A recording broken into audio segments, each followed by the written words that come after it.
It's a billboard war on EDSA. Images and messages competing daily for the attention of commuters on the busy highway. Fashionable clothes, men and women with sleek hairstyles, and the brightest smiles, even Instagram-worthy food.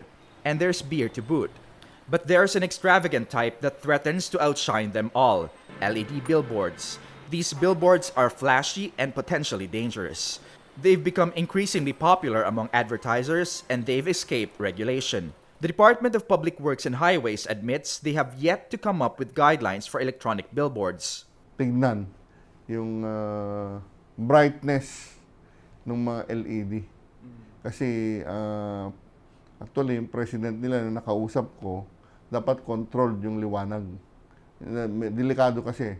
Ako nga minsan, biglang pagka dyan sa may Pasig, akyat ka sa tulay. Maraming mga LED ron eh. Biglang mag-change yung laman, yung pinapakita, di ba? Magliliwanag. So, mangyari, mapapakurap ka. So who allowed the electronic billboards when there are no rules that bind them in the first place? Domingo says building officials of every city in Metro Manila have their own rules based on the National Building Code. Makati, which has the most number of billboards, has declared a moratorium on billboards since 2004. Maribert Pagente, head of the city's Billboards and Signages Task Force, says that since 2004, there have been no changes in areas where billboards are allowed in Makati. He says no billboards have been issued a permit since 2004, and a new one is illegal. Pagente also says they are waiting for the DPWH to come up with rules on electronic billboards. There's not much written about the negative effects of billboards to drivers. Even the data from the MMDA do not specify which ones are caused directly by billboards or the glaring LED lights. But authorities have recognized the need to review regulations in order to avoid accidents. Imagine a billboard-free EDSA. Wouldn't it be nice? But thousands of jobs are at stake. Plus, the oldest form of advertising still has some tricks up its sleeve. You want to launch a product, number one, you should be on TV.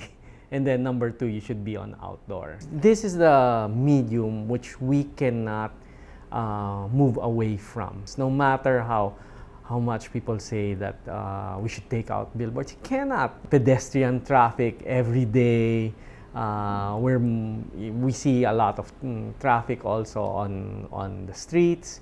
Okay, so where else can you post your message? Okay, so it's a very relevant medium.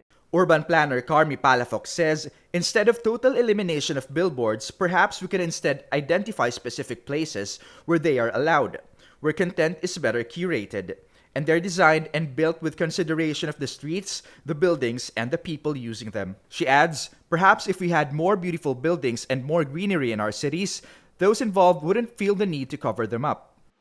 Billboards are definitely staying on EDSA. The challenge right now for government is to find the right balance among business interests, a dignified public space, and everyone's safety. Ralph Rivas, Rappler.